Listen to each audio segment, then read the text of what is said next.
but which also has some components as are listed above. This definition excludes cryptocurrency mining operations. As additional examples, the definition is not intended to include residents, banks, retail stores, service-related businesses, wholesale businesses, manufacturing, industrial, telecommunications, or similar businesses whose primary purpose is other than listed above, but which may have some components listed above.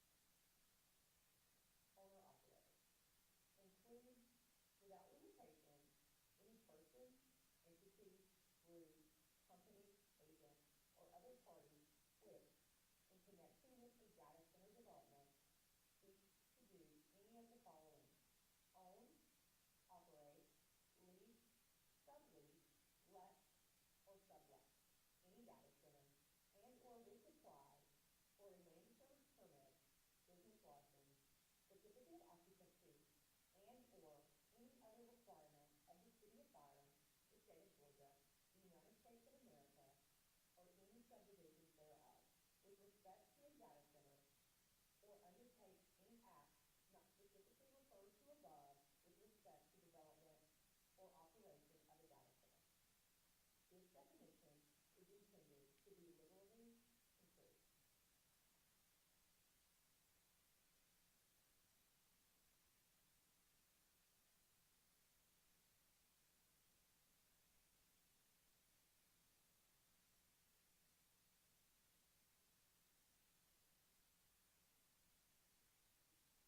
Section 3, applicability. This chapter shall apply to all data centers installed, constructed, or substantially modified, defined as an expansion increasing floor area by 25% or more after the effective date of this chapter. B. All data centers shall be designed, erected, and installed in compliance with the applicable local, state, and federal laws, rules, and regulations, including the Georgia Department of Community Affairs rules and regulations, Georgia Compilation Rules and Regulations 10-12-3-.01 regarding DRIs for technological facilities requiring disclosure of projected energy and water demand. C. Data centers exceeding DRI thresholds under the Georgia Compilation Rules and Regulations shall undergo regional DRI review coordinated by the Middle Georgia Regional Commission. D. Data centers shall be designed, erected, installed, operated, upgraded, cooled, powered, and decommissioned or closed using industry standard best management practices, such as those measures identified in the Pacific Northwest National Laboratory, the American Society of Heating, Refrigeration, and Air Conditioning Engineers, the National Electrical Manufacturers Association for AI Data Center Energy Performance Framework, except where this ordinance requires stricter standards. Section 3, applicability.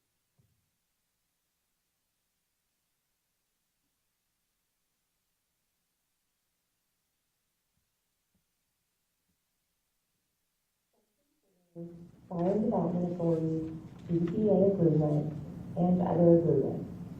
A. Any data center development located in the city of Byron may enter into an economic development agreement or other instrument or arrangement with the Byron Development Authority for the purpose of establishing financial and other incentives for the benefit of the developer and or operator of the data center and the citizens of the city and or county, with payments no more than those without bond financing. If the city requires a new economic development agreement, the fees paid in new taxes would be equal to or less than if there was not a payment in lease structure. B. As a condition of development, the data center owner-operator shall enter into an agreement with the city of Byron, providing that in the event of a change in state or federal law that reduces or eliminates the electric franchise fee and or natural gas franchise fee payable to the city with respect to electric and or natural gas service, furnished to the data center, the owner-operator shall continue to thereafter pay to the city a contractual payment equal to the applicable franchise fee rate for the respective service in effect on the effective date of such service agreement applied to the recurring charges for electricity and or gas actually delivered to and billed to the data center, excluding unrealized or reserved demand, on an annual or monthly basis as determined between the parties, for a period of 20 years from the effective date of such change in law. Such payment shall be reduced by any successor tax, fee, or charge imposed on the same electric or gas consumption, but only to the extent such tax, fee, or charge is paid or distributed, directly or indirectly, to the city of Byron, and by any franchise fee amount the city continues to receive with respect to the data center. No payment shall be due on account of any voluntary reduction or waiver of the franchise fee by the city. Section 4, Byron Development Authority.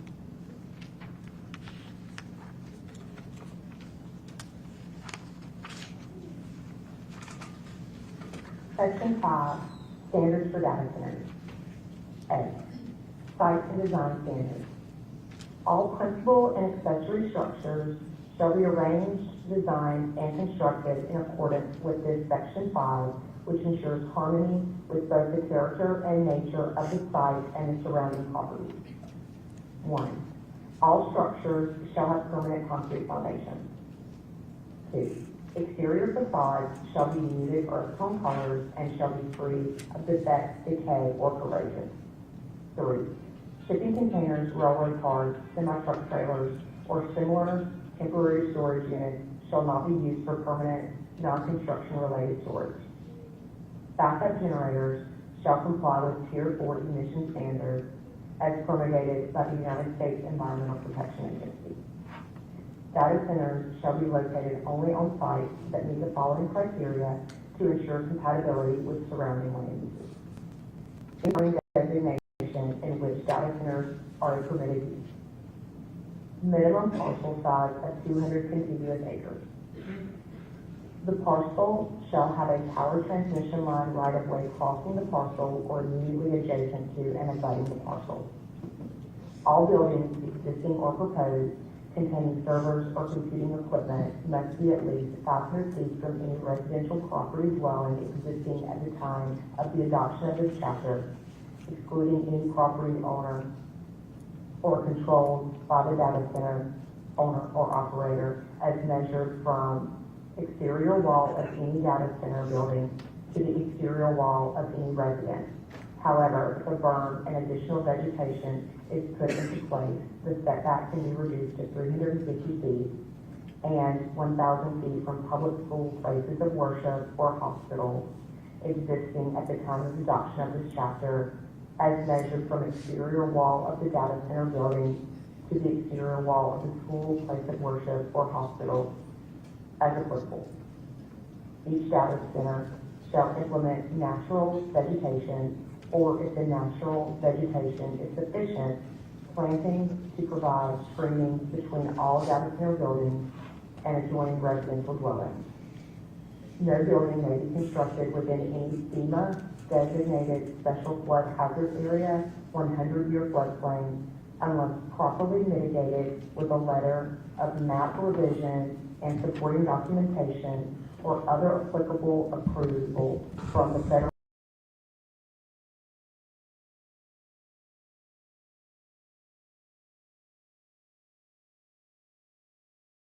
with accommodating heavy truck traffic as determined by the city engineer, owner's representative, and or director of public works. All construction traffic must use pre-approved routes. A traffic study shall be submitted to the city that establishes necessary road improvements and proposed construction traffic routes. All bridges along the construction traffic route shall be evaluated to ensure adequate weight limits. 6. Setback. All data center buildings shall observe the following setbacks except as modified by the requirements of section 5A and 5.4. A. 200 feet from the front property line. B. 200 feet from the side and rear property line. And C. 100 feet from any industrial or commercially zoned property. Section 5.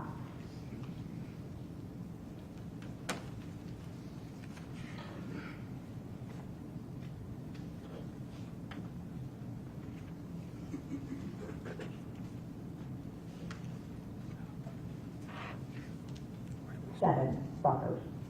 In addition to required setbacks, a buffer, which can include the required setbacks, shall be required along property lines for parcels developed and used for data centers.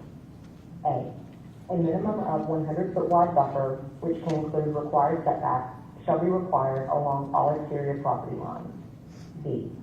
A minimum 50-foot wide buffer zone along any public road right-of-way existing at the time of development of the data center, excluding any access point from road right-of-way onto the property. C.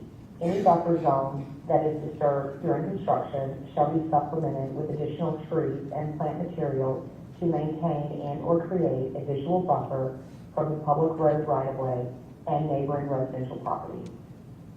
If existing mature vegetation less than 10 feet in height within the buffer zone is insufficient to create such a visual buffer, additional trees shall be installed to reach a minimum density of 1 tree per 150 square foot, which shall consist of a minimum of 1/3 native species, 1/3 evergreen, and 1/3 genre that are appropriate to local soil types and sunlight.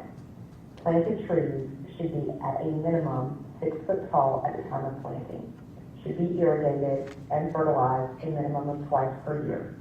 The developer shall post with the City of Byron a 1-year landscape bond that the city may call upon to replace diseased or dead trees if the data center operator or landowner fails to replace them within 60 days after the city gives notice to the operator or the landowner that such trees are diseased or dead. 8. Maximum building height. 80 feet measured from finished grade from the top of the structural or mechanical equipment, whichever is greater, unless approved by various special exceptions. If applicable, laws require approval from the Federal Aviation Administration or Robins Air Force Base, then those approvals must be provided along with the variant special exception application. 9. Impacts to infrastructure. At the pre-development meeting required herein below, any data center owner-operator and the appropriate officials of the City of Byron shall discuss infrastructure necessary during or to be impacted by construction of the data center. The City of Byron shall conduct a study of and identify all storm drainage facilities, water and sewer infrastructure, and city and or county roadways which may or will require upgrades and or improvements solely due to the construction and or operation of the data center, and shall prepare a plan for construction of the upgrades necessary to support construction and operation. The study and plan shall be funded by the owner-operator. The owner-operator shall then be required to fund the necessary upgrades, improvements, expansions, or mitigations identified in the plan.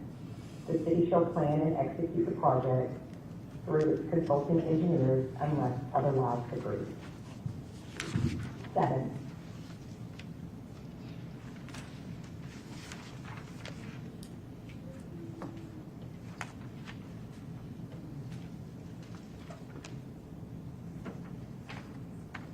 B. Noise standards. Data center operations shall not produce continuous sound that exceeds an average of 70 decibels measured in dBA and 75 decibels measured in dBc over any 30-minute period between the hours of 8 a.m. to 6 p.m. Measured at the property line shared by the data center and any adjacent property containing a lawful residential use existing on the day the data center commences operations, excluding any property owned or controlled by the data center owner or operator.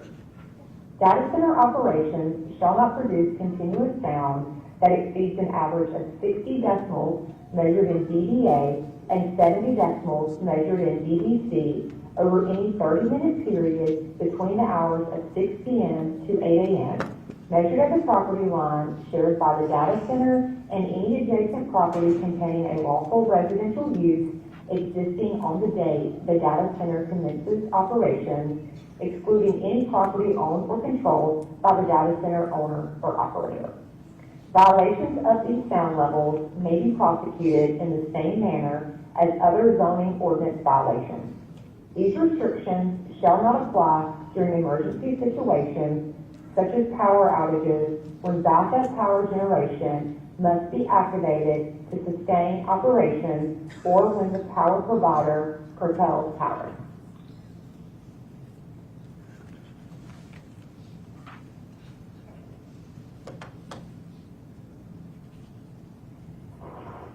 Two, owner-operator shall contract at its own expense with a third-party sound monitoring and environmental noise monitoring service to monitor sound emissions from the data center property. Such contract shall include complete perimeter monitoring on a 24-hour per day, 7 days per week basis. Monitoring shall include monitoring for sound emissions in the dBA and dBc measurement ranges. Such contract shall require that the monitoring service program the monitoring equipment to detect any violations of paragraph 1 above. Such contract shall provide that such monitoring service shall send immediate notification to the City of Byron upon detection of such violations. Such contract shall also allow the code enforcement official of the City of Byron to contact the third-party monitor directly and shall authorize the third-party monitor to release such information and data to the code enforcement official of the City of Byron as requested.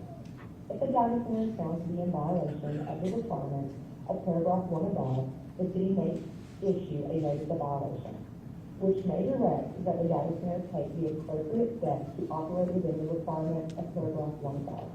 The city administrator may require the data center owner-operator to provide a solution and proposed time period for implementation.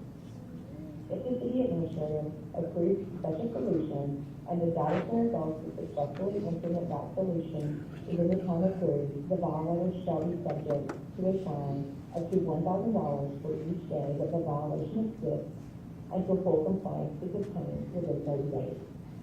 If the issue is not resolved within 30 days, the city may increase fines up to $10,000 per day until compliance is achieved. Every data center owner-operator and site developer in making application for any required approvals by the city shall agree to be bound by these provisions and shall waive any right to bring legal action against the city because of the city's enforcement thereof, unless such enforcement is arbitrary and capricious.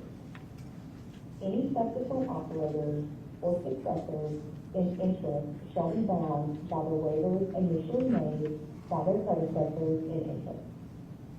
Sound monitoring data provided to the city under this paragraph shall be treated as confidential proprietary business information of the owner-operator to the fullest extent permitted by law, including OCGA 50-18-72, and shall not be disclosed to third parties except pursuant to court order or lawful subpoena, to law enforcement or emergency responders, or an aggregated annual summary form in city compliance reporting. Nothing herein limits the city's use of such data for enforcement of this article. Excuse me, somebody asked if you guys can turn it up. I think people in the back can't hear as well.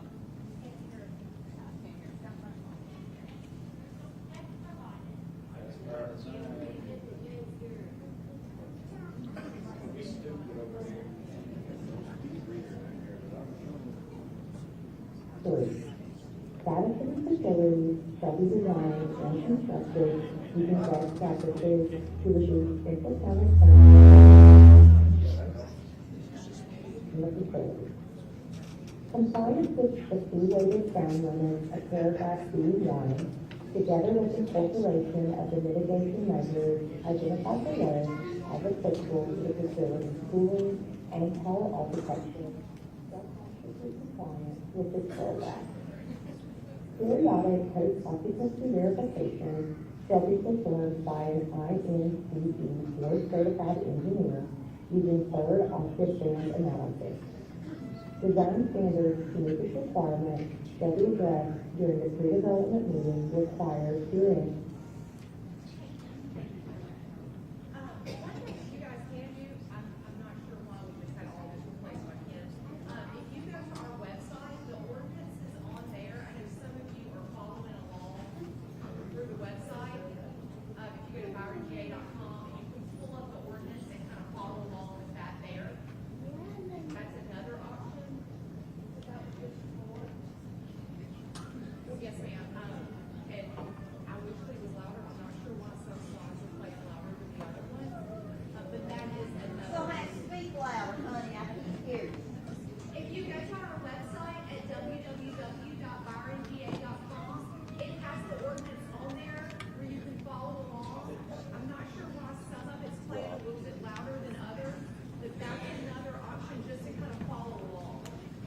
Can you at least let us see the slides so we can read? Yes, ma'am, we can do the slides. It's not gonna play the slides and the voiceover, but if you'd rather the slides play, that's fine. Would you guys rather that happen? Yeah.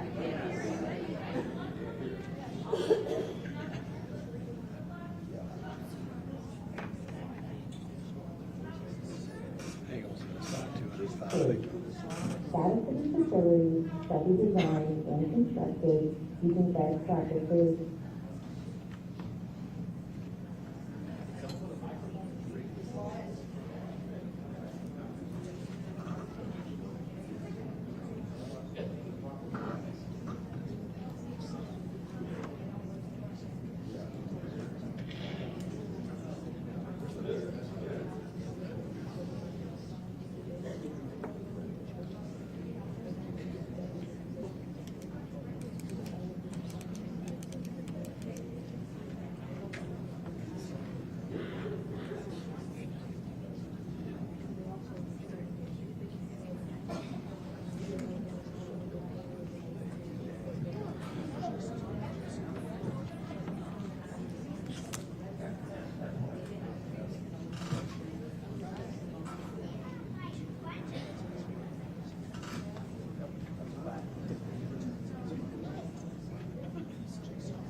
Can you guys hear me?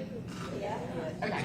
All right. Standards for data centers. Sound monitoring data provided to the city under this paragraph shall be treated as confidential proprietary business information of the owner-occupier to the fullest extent permitted by law, including OCGA 50-18-72, and shall not be disclosed to third parties except pursuant to court order or lawful subpoena, in law enforcement or emergency responders, and an aggregated annual summary form in city compliance reporting. Nothing herein limits the city's use of such data for enforcement of this article. Data center facilities shall be designed and constructed using best practices to reduce infrasonic sound waves from the facility. Compliance with the C-weighted sound limits of paragraph B1, together with incorporation of the mitigation measures identified below as applicable to the facility's cooling and power architecture, shall constitute compliance with this paragraph. 3.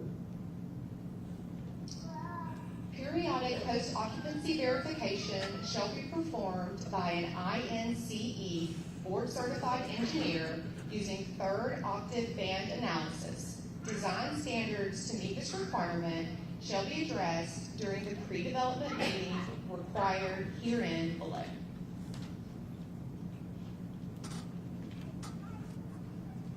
The development shall incorporate infrasonic sound attenuation measures, which may include but are not limited to the following types of sound dampening equipment or other mitigation technology proposed by the data center owner-operator.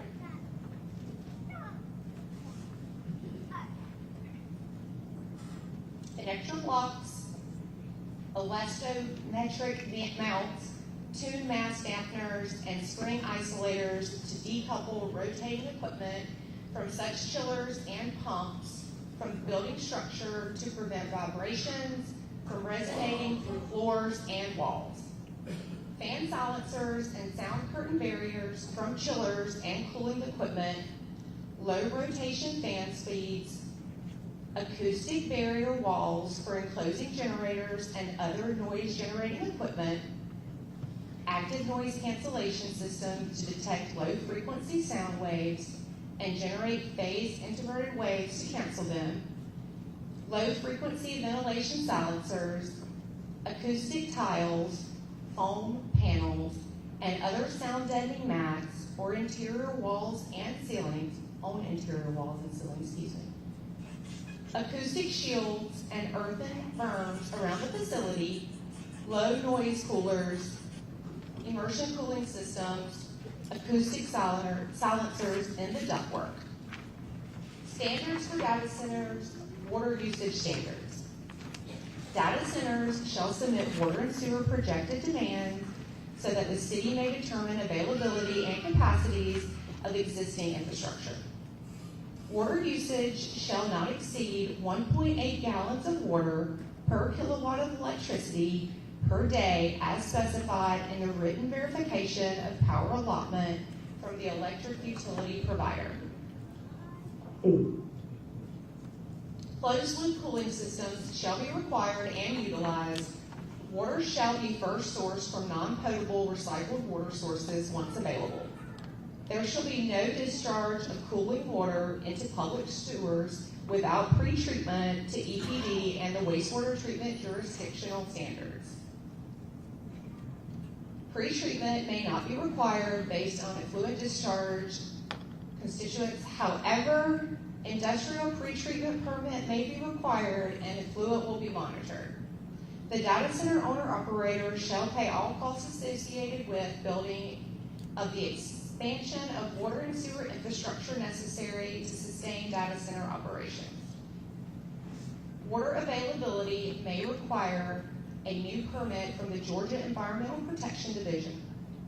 The new permit may require documentation provided by the data center owner-operator that water withdrawal from the aquifer will not impair local water supply during droughts or peak demand periods and shall include projected annual consumption. Best practices. Data centers shall A. Use recycled water where available, B. Return heated water to its source where feasible, and C. Monitor water usage and its correlation with ambient temperatures and IT loads.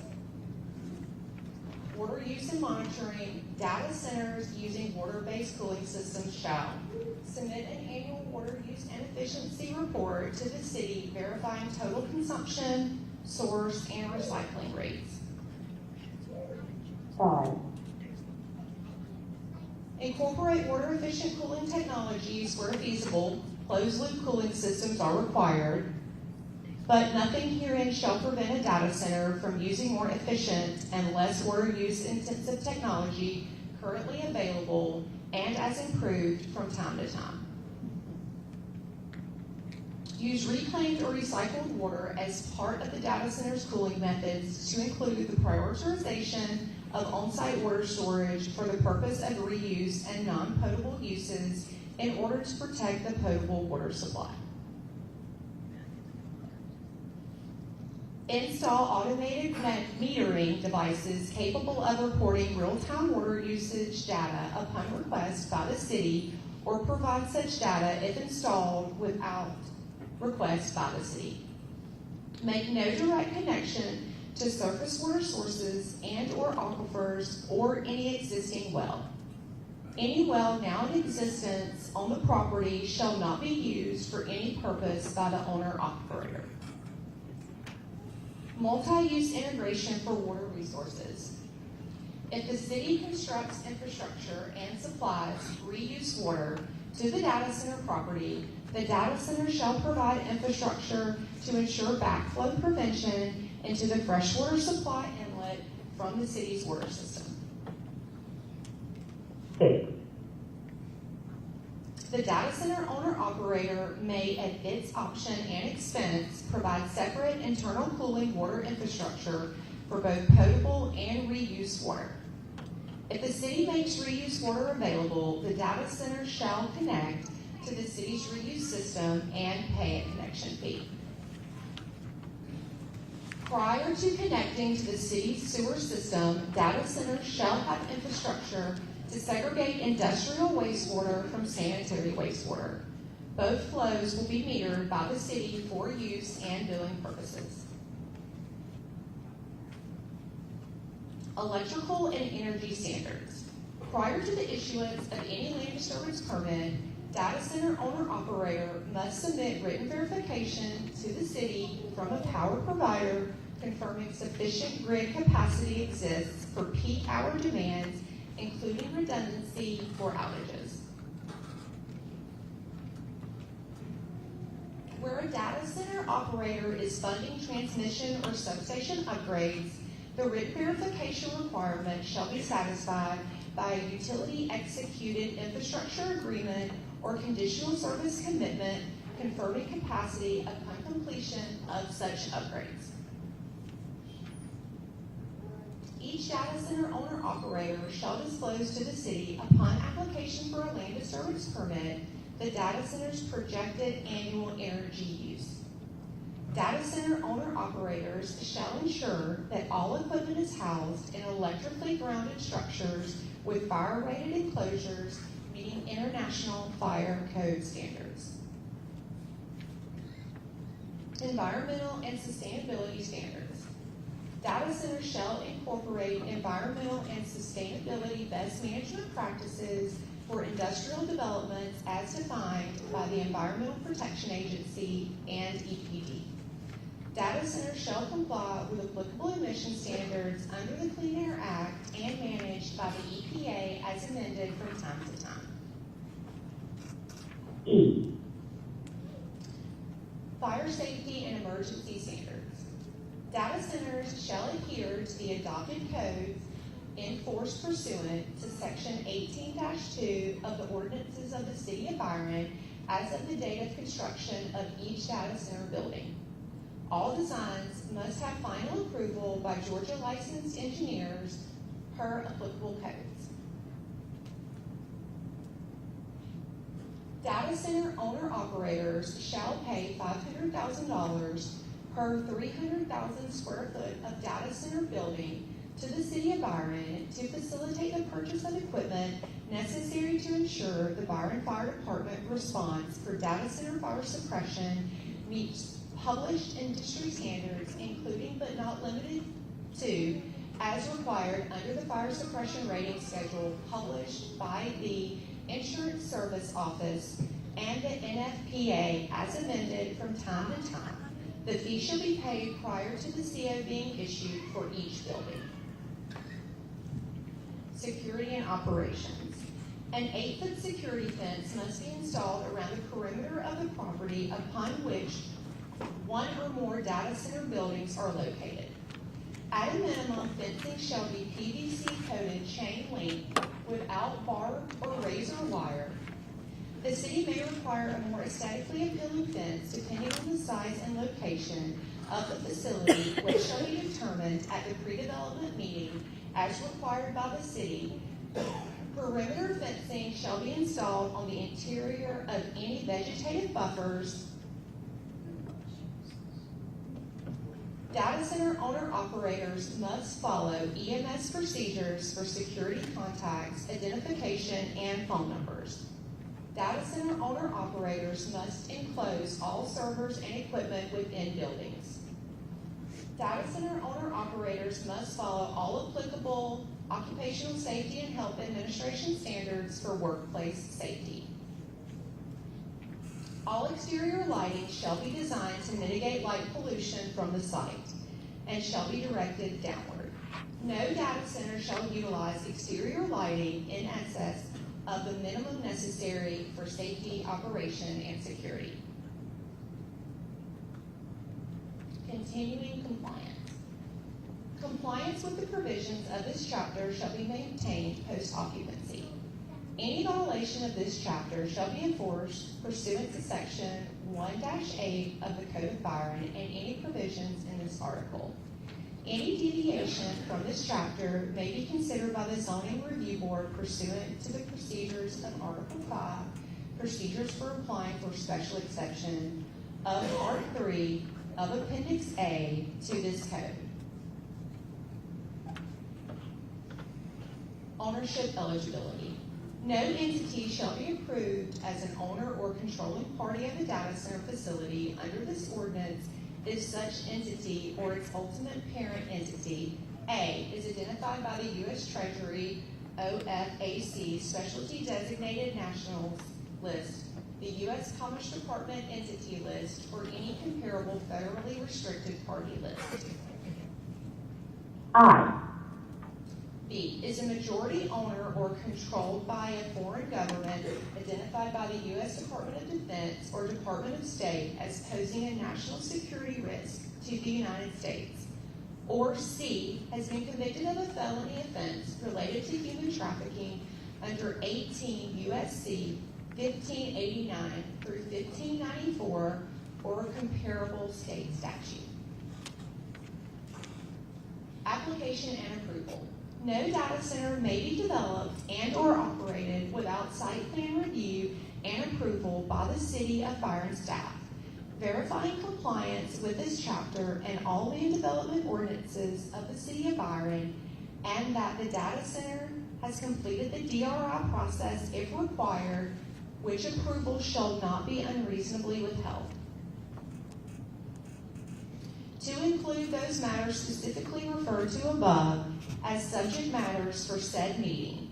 To the extent not addressed herein above, the following matters shall be considered during such meeting: the likelihood or need for blasting operations and mitigation of the effects of on surrounding properties, the likelihood of reduction in power availability to local residents and businesses dependent upon the same power delivery source as used by the data center, and measures to ensure uninterrupted supply to such residents and businesses.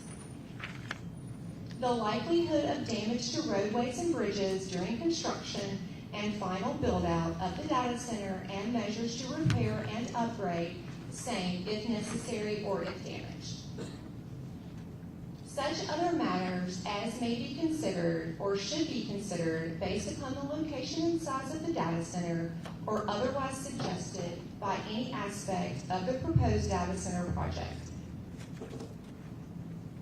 Applications for site plan review shall include disclosures of energy and water demand and the requirements set forth above. Any application which requests a variance or special exception to the rules and regulations pertaining to this chapter will require properly advertised public hearing before the City of Byron Planning and Zoning Board for its recommendation to City Council. City Council's consideration of the board's recommendation shall also require a public hearing prior to consideration of the request of special exception. Decommissioning. Owner-operator shall notify the City of Byron not less than 12 months prior to the permanent decommissioning of one or more of the data center buildings. All decommissioning will be carried out in accordance with the current recognized industry standards and best practices and shall be entirely funded by the owner-operator. A decommissioning plan shall be prepared by the owner-operator and shall be shared with the city, and a bond amount shall be determined based on the cost of decommission and anticipated decommissioning timeframe. The owner-operator shall provide a decommission bond from a AAA rated insurer in the amount sufficient to ensure the complete cleanup and maintenance of all aspects of the data centers including without limitation, hardware, heavy metals, water contaminants, land contaminants, building infrastructure, perimeter fencing, and other potential factors or aspects of decommissioning. The bond shall be for a period of 24 months to allow adequate time for the decommissioning process. Effectiveness. This chapter shall become effective immediately upon adoption. Any ordinance in conflict with this chapter shall be repealed. Section. In the event of any conflict with federal, state, or other applicable local laws, regulations, or controls, the more restrictive law, regulation, or control shall apply. Any invalidity or unconstitutionality of any of these provisions shall not affect the remainder, which shall remain in force.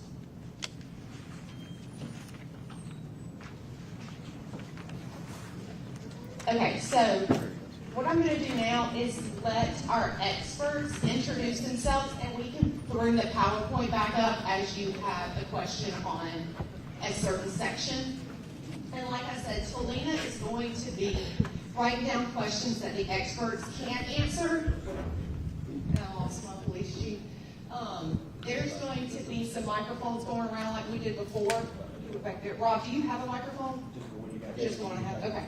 All right, so I'm going to start with Scott here. If you guys will introduce yourself, who you work for, and what your expertise is, and then we will open it up, go around the room.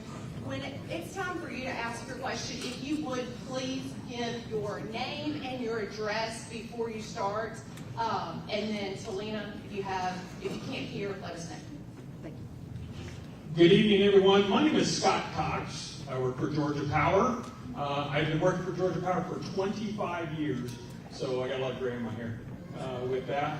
I'm a Houston County resident. My territory includes Peach County, Houston County, Twiggs, Bleckley, Pulaski, and a little sliver of Wilcox. So that's my territory. I do external affairs. That's what my current role is.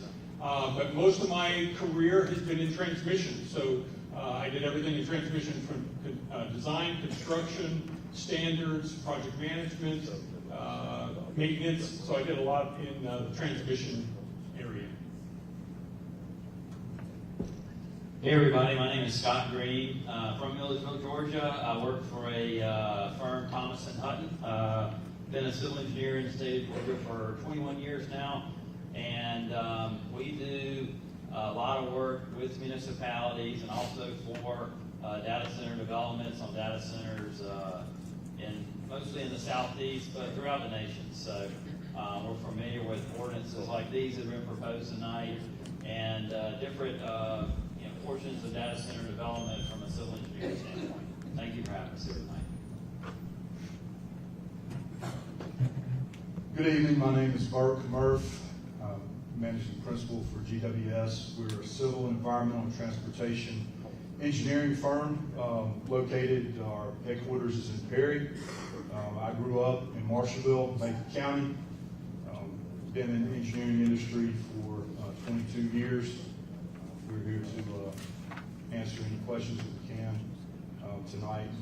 I appreciate your interest. Thank you.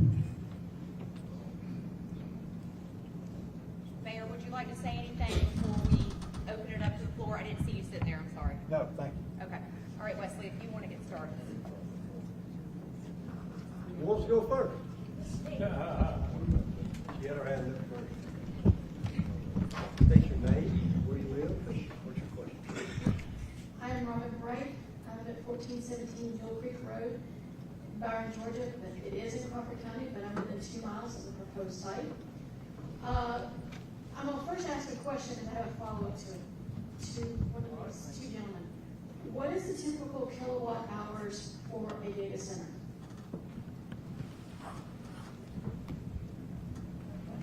So it's usually measured in megawatts instead of 50 kilowatts. So you're looking at, so it varies.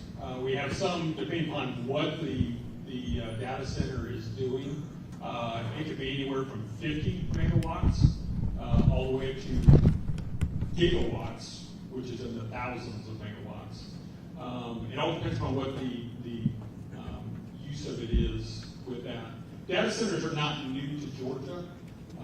Just the scale of them is really what's new about that. So that's one Oh, of hang on a second, let's follow up here. So at the level inside the building, okay, we're in a data hall right now. What you're gonna see is racks of computers, and those computers, the different racks are usually in the kilowatt size, ma'am, at the rack level, a 30 kilowatt or 100 kilowatt rack that adds up to 1 megawatt, which would be 1,000 kilowatts. So you are seeing some uses and hearing about some uses with AI, and as much as we're all using our digital devices today, the size of these facilities are there just to meet our demands, really. But you are at the kilowatt level inside the building. But from an entire building, one building may be 30 megawatts, 100 megawatts. And when you add those buildings together, that's when you get a campus that would be to the levels that Scott referenced. So like I said, my follow-up question was, it stated that it could use 1.8 gallons of water per kilowatt hour per 24 hours. So a small center, let's say that it's a 1 megawatt center, that would be over 4 million gallons a day. Exactly. And the water can't be used. Not a closed loop system, man. Bert, would you want to address that? You don't like a closed system. Yes, sir. So, as far as water usage, what you're looking at are peak demands, not average day demands when you look at things like that. There are different types of cooling systems that these facilities may use. One is evaporative cooling that does use water, and it is evaporated no different than your air conditioner. There are other systems that are like a radiator that's in your car. We call that closed loop, and it would use concentration in very minimal amounts of water. It's really dependent on the type of technology and what the end user prefers to use. Just working around in the different communities we worked in, if I was representing a client coming in this community, we would first engage with the mayor, the city manager, the public works director, the economic development director. And typically when I would represent a potential tenant at the site, we would first go to the community, not, hey, this is what we need. What are the resources that are available, and work within the bounds of the community as to not be a facility that would overuse or overextend the community. So that's kind of a first starting point. It's a conversation with the community about what resources are available, just as it is with Georgia Power, on what power is available and when that's available. So there may be, you may work with the city of Byron here and say, hey, we want to build a reuse plant. We want to do certain things to improve our infrastructure. And how can the project improve our infrastructure in the city so that we can better serve our citizens? I have that discussion a lot in many communities, right here in middle Georgia, throughout the state of Georgia and the southeast. But those are the kind of discussions that are had so that we're taking the right steps to properly plan for the infrastructure for the facility. I might note that every single developer that submits a plan in the city of Byron always has to submit a peak use water scenario, and nobody ever comes close to that kind of use. The metadata center in Social Circle is rated for, I think it's about 1.2 million gallons a day. They use 40,000 gallons a day.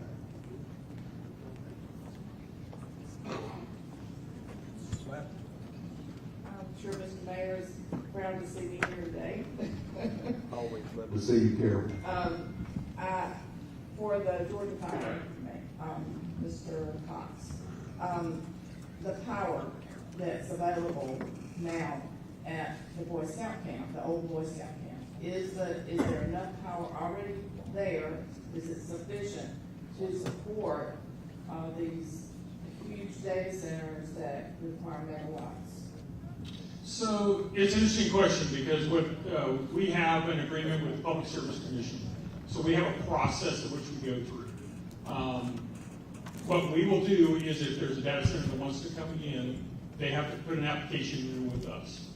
That starts the process.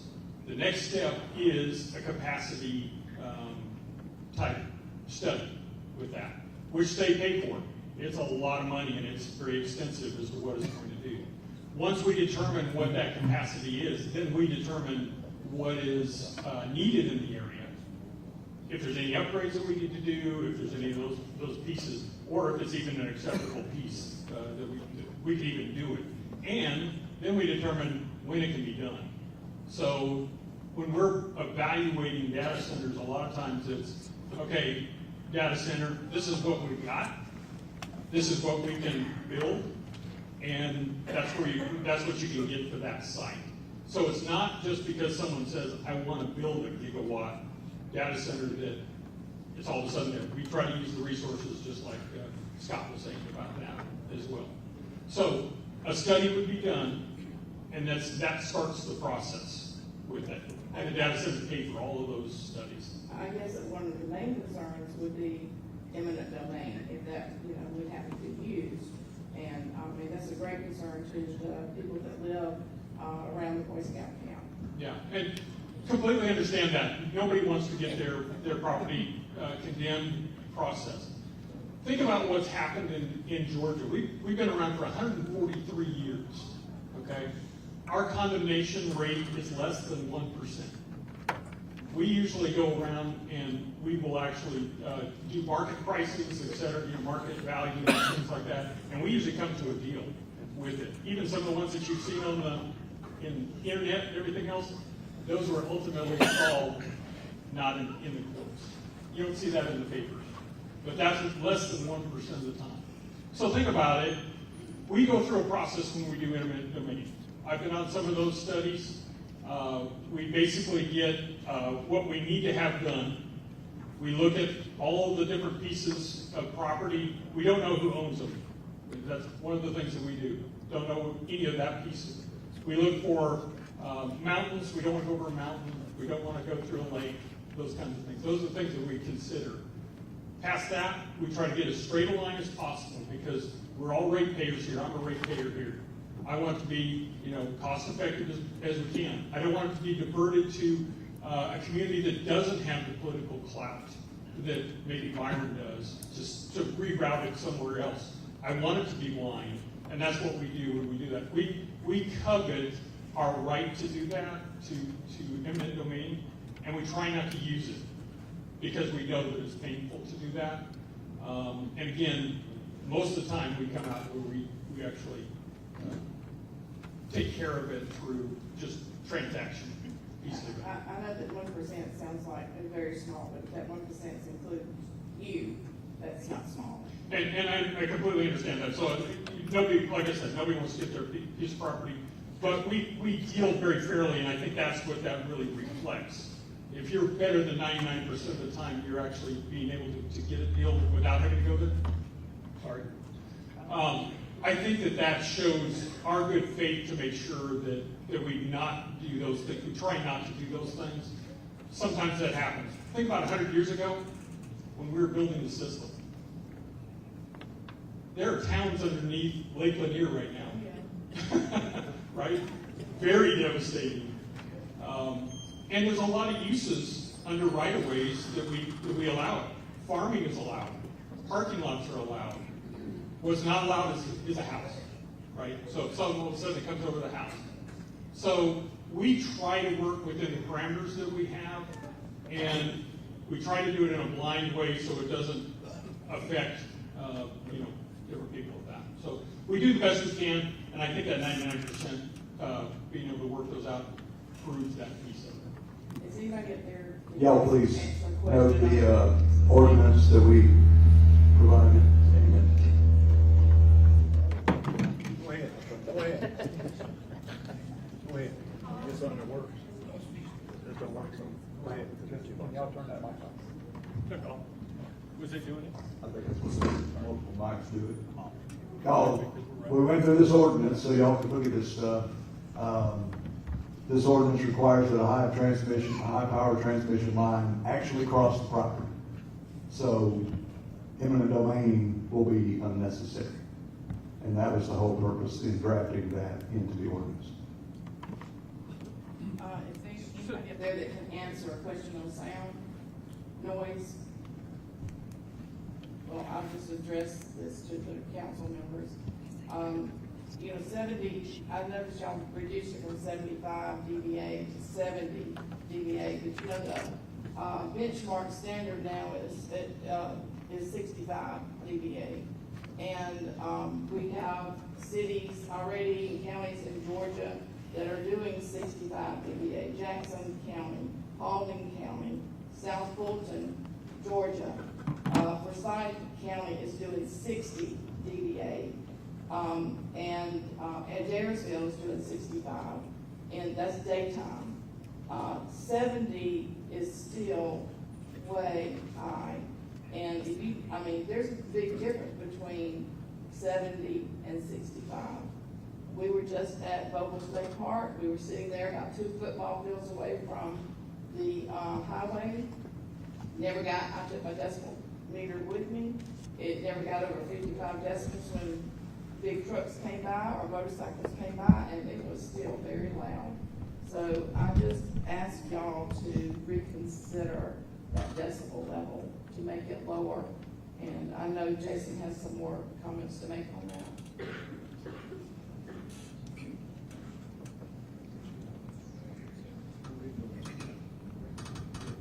All right, we'll let Jason have his questions in a few moments there, but I'm Lee Lafferty at 1152 Gunther's Mill Road. I have a list of questions. Some will pertain mostly, I think, to the mayor and the city council members. Some may pertain to the guests there, which we have. So I'll just ask the question to the whole group of you. Who wants to jump in with the answer, feel free to have at it. And looking over the ordinances, I noticed under section 1 purpose, the second paragraph talks about the city of Byron wanting to facilitate the orderly development of data centers as an economic driver. The next 2 words caught my attention. The words that say providing jobs. My question to you is this: are those jobs going to be local jobs for local citizens to enjoy and benefit from? Or are they going to be remote jobs for people who are distance away in other states, maybe other countries, to benefit from? Lastly, we don't have any control over who hires who for what jobs, but they're going to require people there on site to run the place. The jobs are not the economic impact. The jobs are not the economic impact. If they have 10 jobs, I don't know how many jobs there will be. You don't know. I think I just said that. I would bet there's not 50. Okay?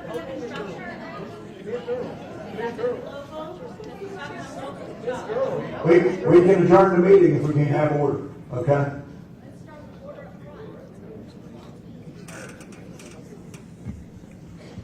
Okay, if I may continue then. Mr. Lafferty, we don't know. We know that there'll be jobs. We don't know how many. The number of jobs there really does not create the economic impact that the data center will bring. It's not like a plant where you want to employ 350 or 400 people because you need good jobs in the community. The economic impact to be created by a data center, if one comes, is not in the employment. It's in the taxation and the franchise fee payments. Thank you for the clarification on that, Mr. Mayor. On Section 5 stands for data centers. Under Part A, cited design standards. Item number 5, Roman numeral number 4. I'm going to do that for you. Okay. There's a line there that says excluding any property owned or controlled by the data center owner or operator. Prior to that, it talks about what location, how many feet from residential property lines buildings have to sit. Now all of a sudden we get this inclusion here. It talks about excluding any property owned or controlled by the data center owner or operator. I'm confused by that. I thought this was talking about the data center owner and operator totally. So if they're being excluded, who is the previous part, the previous one is talking about? Give me the number again. Okay, that was section 5, standards for data centers. Little forward. Little forward. 5 and 8, 5. Okay, section A, subsection 5, Roman numeral 4. Right. And about 2 or 3 sentences down. Part A, 500 feet from any residential property, dwelling existing at the time of the adoption of this chapter, excluding any property owned or controlled by the data center owner or operator. Can you clarify, please? I think when we were writing that, it was contemplated that it was possible that they might buy somebody's property and there would be a residence located on that property, but it would no longer be a residence because the data center had bought it. So we wanted to make it clear that if they bought surrounding property, they couldn't be excluded. In other words, it would extend their buffer zone and their boundary zone because they couldn't have to back off from their own house. Do you think this section might need to be revisited for more clearer wording, just for better understanding and for legal purposes too? I don't mind taking a look at it, and I appreciate you pointing it out. All right. On the same page, under part 5, down to Roman numeral 7, each data center shall have a direct access to a state or federal highway or city or county road capable of accommodating heavy truck traffic. 2 quick questions here back. Will Crawford County roads be utilized in this process of bringing in equipment for the data center? The plan is to designate a route that will require them to use the exit at Highway 49, the Woodland Drive interchange, Chapman Road, Ben Hawkins Parkway, to avoid as much residential area as possible. Can I control every guy who's driving the truck at any time, day or night? No, I suspect some of them will shortcut off Sardis Church, come through Bibb County, come through Crawford County that way. It would not surprise me. We will do everything we can to police that. That is the intention. But in the road study that they're going to have to do, those routes are going to be included in the initial evaluations, and any damage to those roads would have to be assessed and paid for by the data center operator. Okay, in addition to that, the impact upon the roads that the construction traffic will be utilizing, primarily then, which is what you said, Peach County roads, Byron roads more specifically, real specifically, Boy Scout Road. And I'm sure you've traveled Boy Scout Road recently. That Boy Scout Road, as of this minute, is in a sad state of repair. And it's not having any, apparently not having any heavy traffic on it yet as far as construction traffic is concerned. So with that being in a sad state of repair, who will pay for the tire and vehicle damage on those roads? Tire and vehicle damage incurred by those of us who travel that road. That's our primary road to travel from where we live over into Byron to get on the interstate. So who's going to be financially responsible for reimbursing the citizen for damage done to their vehicle tires and vehicles traveling over these roads that are being damaged? That's a real good question, but you know what I suspect is that before somebody started driving their heavy equipment on a road that didn't look like it was in a shape to support it, I suspect that it will get some work even before construction begins if someone decides to locate there.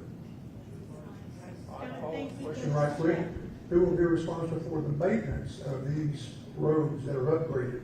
Because with that utilization of heavy construction traffic, there will be eventual damage done.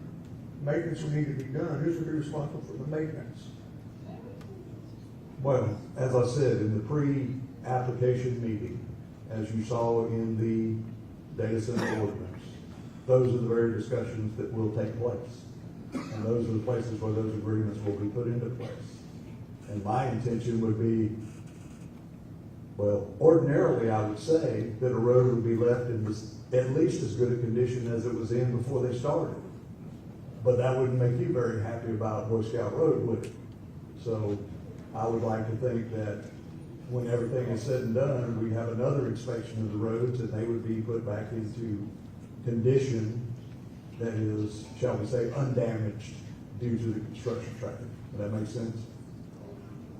Thank you, sir, for that. But that's all. Part of that meeting that's gonna take place under, I forget what section it is, 8 or 9.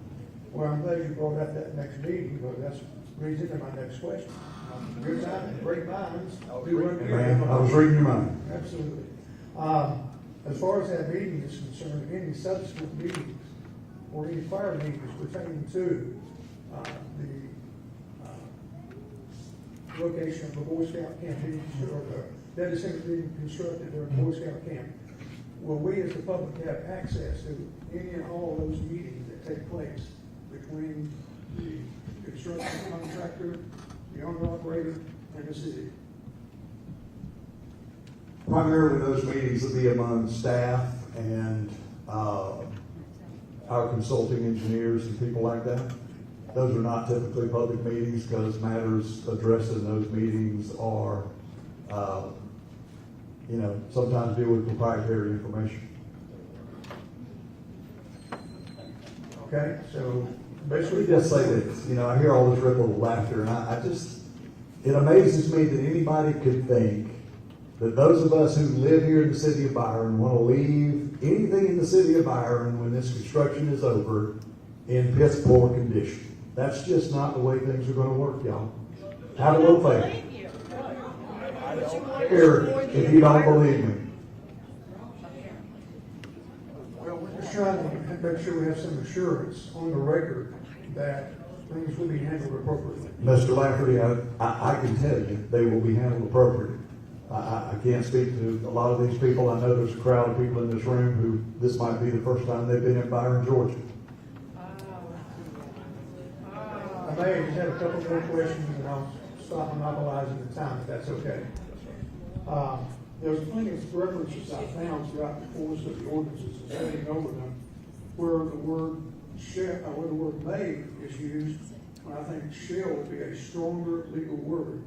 And I've been advised by people who are in the legal profession that you want to be careful about legal documents that use the word may instead of shall. Do you think it'd be wise to revisit this set of ordinances and replace the word may with shall, put more teeth into the legal strength of these set of ordinances? If you read through it, it says shall in a lot of places. There are some mays. So again, the question I asked, do you think it'd be wise to revisit this to replace the mays with shall? Well, let me give you an example. In the areas where it talks about dampening the infrasonic noise, and it suggests methods by which during construction, various different methods may be used. All right? So I don't want to dictate to somebody building something. I'm not a construction guy. I'm a lawyer. All right? I don't understand the intricacies of construction. Okay? I can build some small stuff, but so I don't want to tell people shall, because in any given application, one of the other means might be better for that particular site than the one I'm saying they shall use. Now that's the stuff that's also going to be covered in these ongoing meetings that are held as the development occurs, again, if a data center locates here. Of course, you being a lawyer, I'm sure you hope you understand that we want to make sure as citizens of the surrounding area will be maybe adversely impacted by a data center, that there is as much legal strength through these set of ordinances as possible for our protection. So we can understand my reasoning behind that. I do, and Mr. Lafferty, I swear if you pull every data center ordinance in the state of Georgia, I think you're going to find this one has a lot more stuff in it than most of them do. Mr. Mayor. May I kindly, respectfully disagree with that?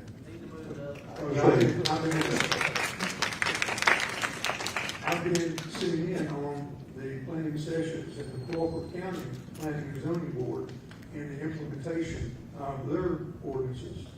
They have 33 pages of ordinances compared to 11 pages to the city of Byron. And Crawford County is drawing an ordinance that is designed to ensure that nobody ever builds a data center anywhere in Crawford County.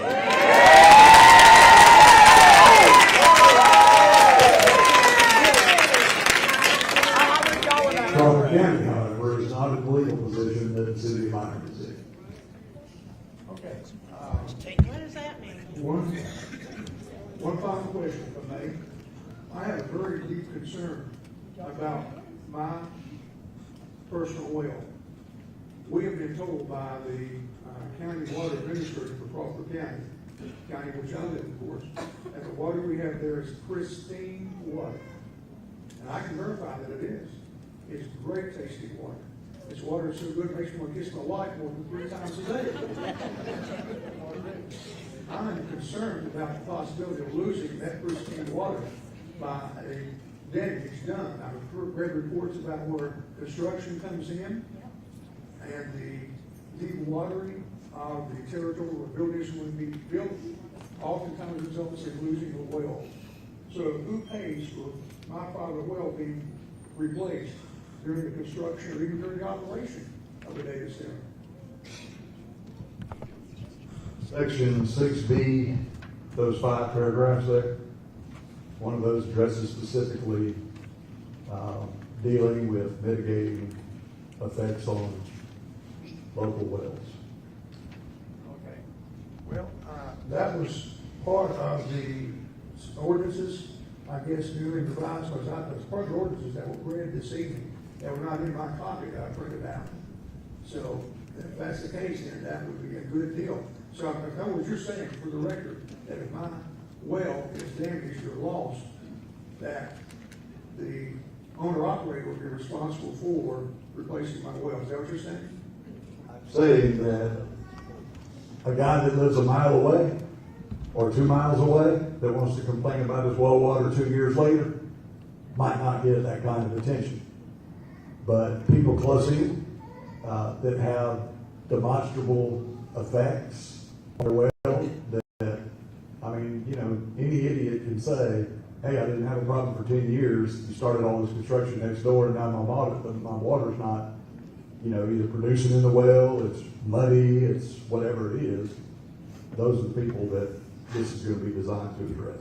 What I want to know is this going to apply to people that live outside of the city limits of Byron, all the Peach County residents and all the Crawford County residents, their wells? Just like the roads, just like everything else that's impacted. This ordinance is designed to deal with, Ms. Carroll, I'm gonna have to pick a radius. Somewhere in these meetings, we're gonna have to pick a radius. You know, if you're outside the circle, if you're inside the circle, you see what I'm saying? I don't know how the circle's gonna be determined. Again, I'm not an engineer. Maybe Mr. Bert Murph down there could address that, but that's kind of where we're headed on that. We have heard all the complaints. We have listened to people say it, even in instances where all of this data that we've been seeing, all of these articles that we've been reading, I've never seen one that said, my well is located exactly 500 feet from X. You know, they're all just, my well went bad after the data center got built. Well, I don't know whether they live 10 feet from it or 10 miles from it. But that's why we're gonna have to pick some kind of radius to address it. Wesley, well, look at some of these people that are raising their hands in the back. I've been here 40 years and I've never had any trouble with my well, so. Mr. Mayor, I just wanted to say thank you for your time, your diligence. I wish you and other city council members any ill will.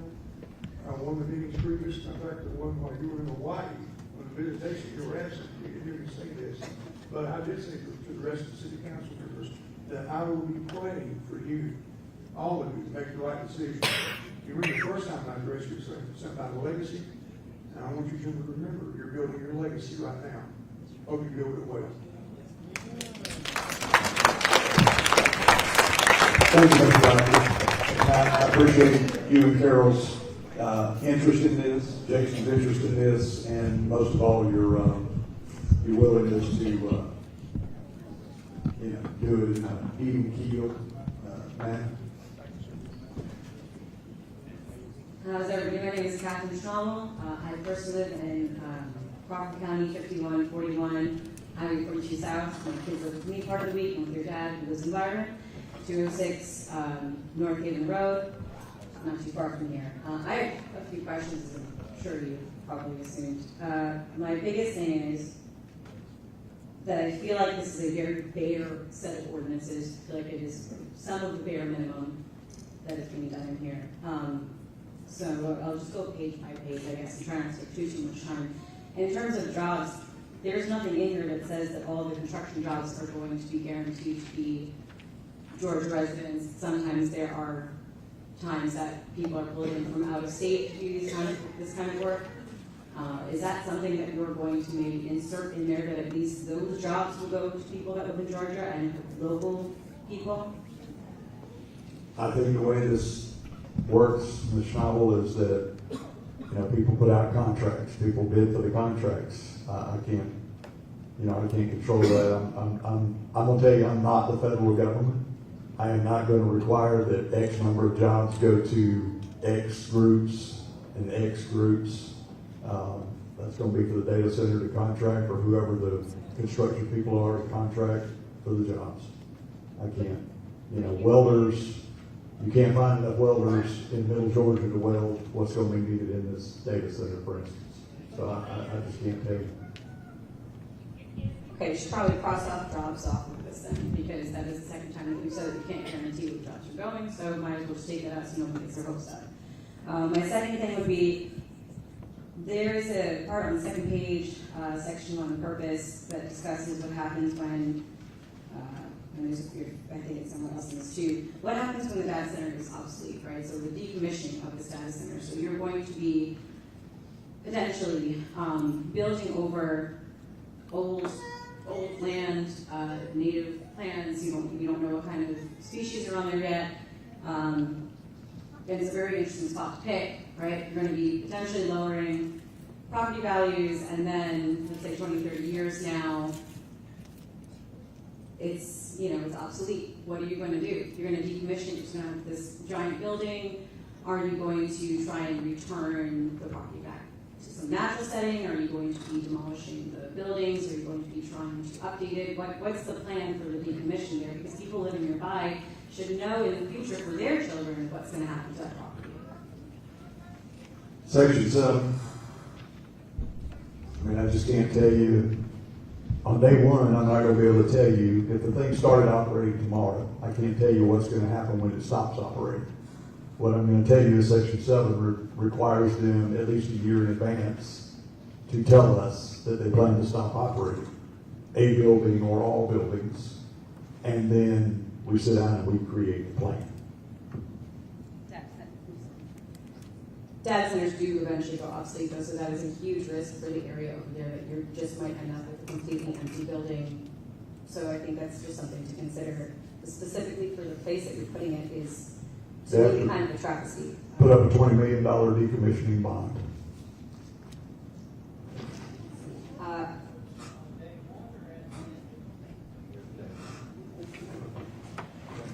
When they announce their plan to decommission. My other, let's see, we're on page 5, standards for data centers. This is section A, subsection 5, also on 4. 500 feet from any residence property, this is predominant setback here, any residential property, from wall to wall. So instead of from property line to the wall of a building, we're not talking about 500 feet from someone's home and only 200 feet off of their property line. That is significantly closer, considering that you said people are not even going to notice it. When you have 80-foot buildings going up, even if you put foliage there, that is noticeable. That is not a grand distance. I think that between these ordinances, you can absolutely make that with the amount of property that's on there, with the amount of acres on there, and especially considering, seeming to be pretty confident about the annexation, that you should probably expand that, considering it's from the person's house to the building, not from even their property line, but from their home, from the wall of their home to the wall of the building. So is that something that you guys can maybe expand on to make it farther away, at least from the residents that live there? Because you guys discussed about how you're not trying to ruin the area over there, but do any of you live in that area specifically? Do any of you live bordering that property? Because then it's not going to directly affect you, and in that sense you are removed from it. So if you want to protect the people, at the very least, set it further back. Is that something that you can consider doing? We've looked at it pretty carefully and we're very satisfied with what we've got. But have you asked people that live there what they're satisfied with? Have you even taken any kind of vote for the people that actually are going to get affected by that? That's important because you are a public servant, and therefore you are working for the people. So when you are affecting their homes, when you are affecting their quality of life, that's important to also include them in this kind of concepts. And the other issue is that, because most people do it from property lines, but it's only 200 feet from property lines, is that it discusses if there's vegetation, it can even be reduced to 350 feet. So now it can be even closer. With a berm. Yeah, but that's even closer to someone's property. I understand you think that it's, yeah, sure. But that's not going to change the fact that people know they're going to hear some of the sound. It's going to affect them more the closer that it is. The berm will feel the same. It's not going to be. And not only that, but Actually, also, a dirt berm is the most effective way to kill infrasonic sound. you guys in the social circle, have you been to any other data centers besides social circle to see something that is in a right next to a rural setting in a home, something that's close to what you're going to build? Social circle is not a good example of what you're trying to do here. Councilmember Richardson and I sat in a forum with 6 county managers and mayors, all of whom who have data centers in their communities, including the city of Douglasville, where the data centers abut residential properties, and they're not having problems. Did you meet with the people that lived next to them? Did you visit them? Or they live next to it? The mayor of Douglasville lives in a property in a neighborhood next to a data center. Did you speak to anyone else that lives here besides the mayor? Did you go and I was visit at a yourself to forum, make sure? Catherine, I was at a I forum. understand, but that's one of the things is making sure that you see it up close and personal. Because the other problem too is that it's not included in here is that data centers can emit more heat around them, and there's nothing in there about measuring that. And with the heat in Georgia already, and the fact that the setback is not going to be that great, what studies have you done about the heat that's emitting from them and how that might affect also the neighbors and their homes and the people that live there and the animals that live there? So that isn't even included in the ordinances at all whatsoever. What about wildlife? Right, well, that's what I was saying with the animals.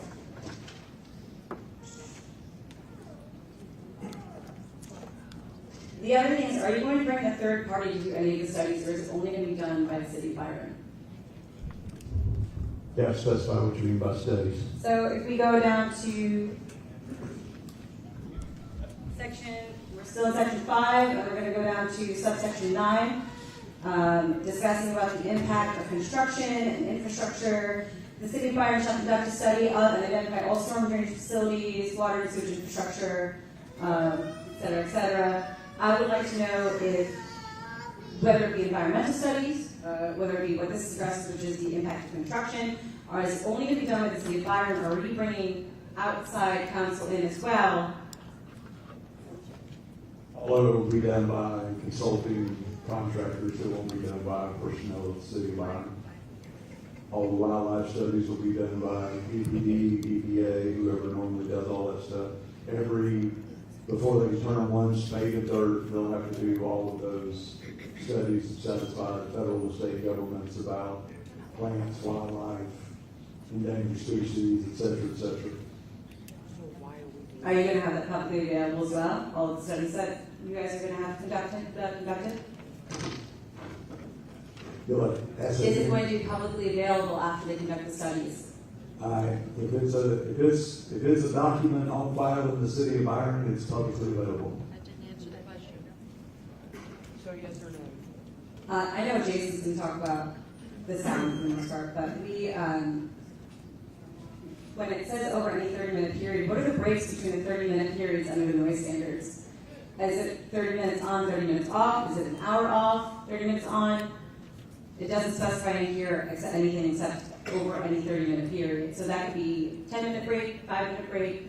1 minute break. 29 on, 30 off, or 30 back on. Good observation. Take that one under advisement. Appreciate that.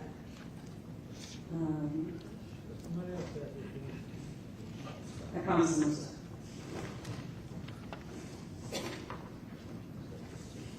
done. My question about water is that it says use recycled water where available when we go to best practices, and now we are under water usage standards. Data centers shall use recycled water where available. Return heated water to its source where feasible. What does it mean, return heated water to its source where feasible, just to clarify? Because if you're using recycled water where available in the beginning when they don't have the hookups, they may be drawing from the aquifer. Is that correct, in the beginning? That's really language in case they wanted to build some kind of a retention pond or something. They return the heated water to the retention pond. It's really meant to be as broad as possible. It's not, I don't know what you mean by aquifer water. We'll get it from the wells and everything nearby, and the water is going to be there. So where are they going There's to going to be an initial, the city hooks up to them? well, bear in mind, it won't be one giant building. Okay? It's several buildings, yes. When they're not going to just fill up the whole system at one Mm-hmm. swoop. Okay, each building alone will not, they're all going to have closed loop systems. So, you know, they're not all going to empty out at the same time or fill up at the same time. Is it guaranteed in here that they're going to have closed loop systems? 'Cause I didn't see, I might have missed it. Shall. They shall. Okay, Shall. just double check it. As Mr. Lafferty mentioned, that's one of the shalls. But where will they pull it from the beginning when they're not hooked up to city water yet? Because that was one of the things that when they can, they will, but before then, what are they? No, they're going to be hooked up to city water So when they they can't start do drawing anything water. until they're hooked up They're to not city pulling water. out of the creek or their own well or anything of that nature. So return heated water to its source if feasible simply if they choose to build another water source. That's right. And then they would have to make sure that it's not polluted because it'd be going to the soil. Right. Okay. During construction, even if you're not going from aquifers and everything like that, the upheaval of all of the dirt and everything that's been settled for a long time can still affect nearby wells. So they might not be directly damaging the wells, but the water to the aquifer that's pulling from might end up with pollution. Is that also going to be covered? If it's from just construction, not Within the radius, yes, it's going to be everything that starts from day one, if it affects a well within a certain radius, yes. when are you guys going to put that in here about what the radius is? The radius will be determined at the pre-application meeting. But that's not something that everyone's going to be privy to. Correct? That's not a public meeting. The determination of the radius would result in people being contacted, yes. Will they have a voice in the radius if they're dissatisfied with what you guys choose? Because it should at least cover the people that live very directly within that vicinity, and then That's probably exactly a what little it's far designed after to do. that too. That's what it's designed to do. And you're gonna have anyone study basically where which ones are connected to the water that is gonna be directly possibly affected. Because you're gonna have to probably map that out, yes? That's exactly right. Okay?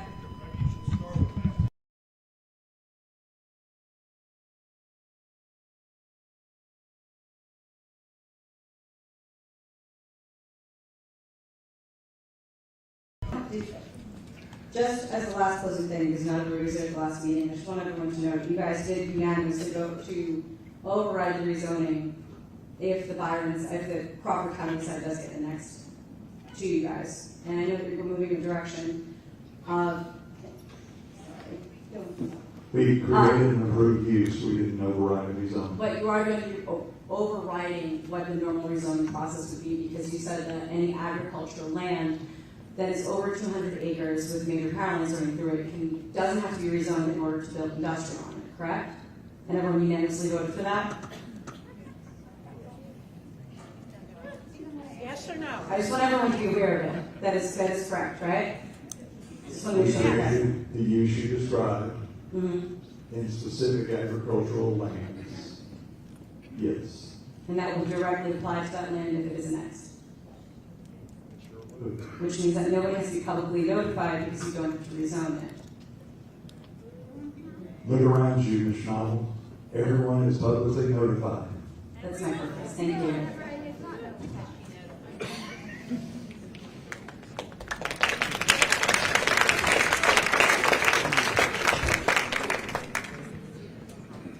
My name is Austin, 302 Pecan Avenue, Fort Valley. I wanted to circle back to the eminent domain real quick, because I know the mayor said that eminent domain wouldn't be necessary, but it didn't seem to be the same thing coming from our experts. So I'd like to have them answer based off the information provided. Would that be completely unnecessary?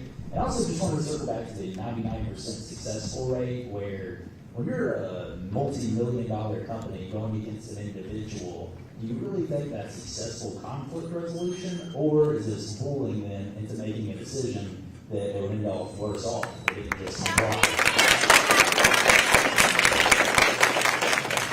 Okay, so talk about the eminent domain. Again, I've been in a lot of those processes with them, and it is a long-term negotiation. It's not something where we bring something and say you've got to sign that piece. We truly do try to work through those problems with it. 99% does. I think that's a pretty good record. I think if you had it where it was bullying, there'd be a lot of people that don't like bullies and would just fight it just because. Dirt Power's been around for 143 years, and it's important for us to be able to be a citizen where we serve so that we don't have those issues. And you don't usually hear people afterwards coming out and saying that we were bullies on that piece of it. So in terms of the eminent domain, what he was talking about, I'm talking in general terms, not the specific site. I can't say that I know everything about this site. If I understand what this ordinance says, once we do our capacity rates, let's say that we have to upgrade that, we would use the existing right-of-way more than likely. So that's already our right-of-way. At most, it may be widened, but not where we would start another route. So my interpretation of what that says, and my very limited knowledge of what the route is right now and how everything could be set up, I would say that it is correct in what he's saying, is that we would not get additional property from that piece. We would follow our right-of-way. That's just a very high-level piece. I can't guarantee that, but just the thought of that process, we would upgrade the line that's in existence. Thank you for your answer. Also, too, just a suggestion, for the mayor, if you out of good faith want us to believe because you're a member of this city that you act in our best interest and wouldn't do anything that goes against that, you could start with speaking a little bit more respectfully to the concerned citizens of the city.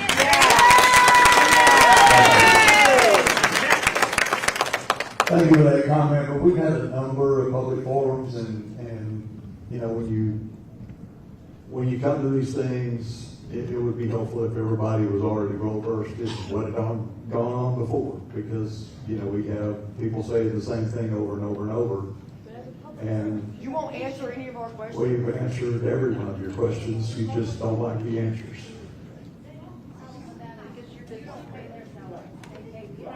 Absolutely, We don't man. know about it. It's being forced on. Welcome salary it is. Tina Moody, 308 Craig Avenue, Byron, Georgia. And I have property that abuts the Boy Scout land on two sides. I'm specifically concerned about the heat, the water, and the sound. Now, you said that you're going to put in berms. How tall are those berms supposed to be? How are they going to affect the surrounding area? Because they're going to have to be pretty tall to mitigate sound for those of us that live directly near you. And I'm expecting one of the civil engineers, not the mayor, to talk about that because we really don't have expertise in that. So I would expect the civil engineer to talk about that, how tall those berms are going to be, how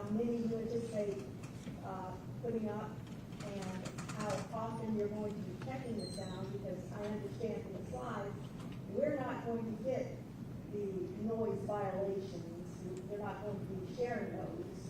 There'll be something that the city of Byron apparently will be gatekeeping, so the rest of us will be suffering while the city of Byron manages the information. It's not something that we publicly share, which I don't know how that's gonna work, but we are downhill from this, so we'll have concerns about the water, about the heat, about the sound. And I'd like to know how you're going to be mitigating that to protect the residents in the area. And I'm pretty sure I'll be in that bubble, whatever your bubble is going to be. Anybody that's in the Twin Lakes area will be in your bubble, unless you really draw a wonky bubble. Unless you really draw a wonky bubble, we'll be in that bubble. So I'd like to know how you're going to protect us from the heat, the water, and the sound. And what I've heard and what I saw in your chart were a lot of, we may do this, we may do that, and it sounds really great, but how is it gonna really, what are you really gonna do? Because putting up acoustical tiling will not protect us from the sound. And ensuring that you don't have anything over 75 decibels, it's not going to protect those of us that live there. It's going to give us a constant headache. So who do we sue?